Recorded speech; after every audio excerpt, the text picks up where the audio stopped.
Good afternoon. As we work our way into summer, when the public health emergency expires in the state of New Jersey, I want to give you a recap of the last 15 months and talk about where we are now and where we are going. The coronavirus pandemic has fundamentally changed our way of life. The past 15 months have been an incredible challenge. But if you recall, in the early days of these videos, I kept talking about the resiliency of the Bayonne people and the certainty that we would come out of this stronger. Well, we are just about out of this, and I am thoroughly convinced that our community is a much stronger, safer, and better place because of the strength of our residents. Although we have seen many losses contributed to COVID-19, we will always remember our family members and friends who bravely fought this invisible virus. We will always remember the incredible healthcare workers, the first responders, and all the essential workers that did whatever it took to keep our community going and help keep us safe for well over 400 days.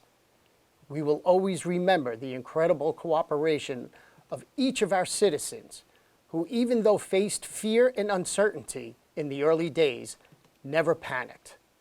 We will always remember how we all stood together, worked together, and prayed together as we worked our way through this unprecedented health crisis.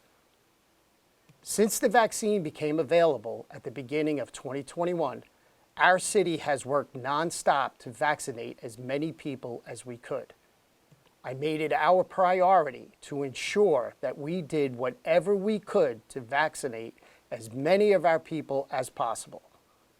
That's why we drove nurses and people to get vaccinated during the snowstorms this winter. I wanted everyone to see and to know that our city would do whatever it took to protect our residents. This work paid off.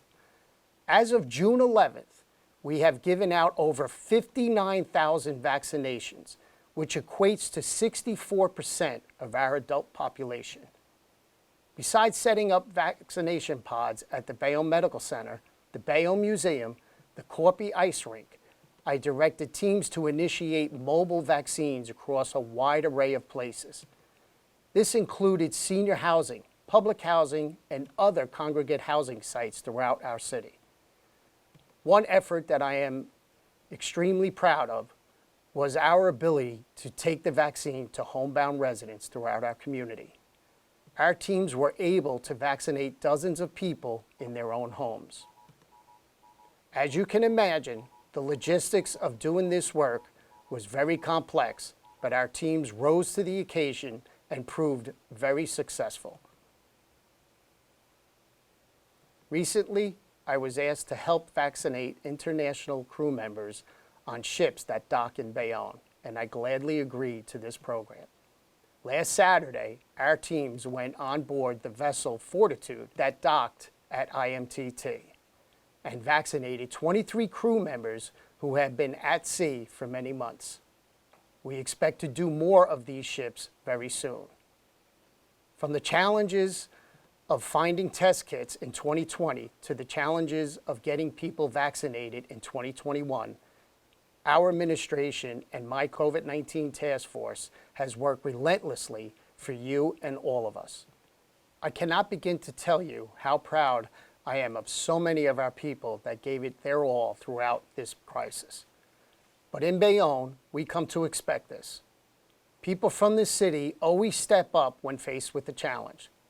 That's why I felt confident that our city would be better, and we are. The public health emergency is ending soon. However, the state of emergency will remain in effect throughout the rest of 2021. Our lives are going to return to normal. However, I want to ask each of you to continue to exercise a bit of caution and common sense in all that you do. Tomorrow is a new state holiday, Juneteenth, which marks the end of slavery. We will hold a flag raising and a ceremony in front of City Hall tomorrow afternoon. Although City Hall is closed tomorrow, I look forward to seeing many of you at this event. That's all for now, and we'll talk again next week. Thank you, and be safe.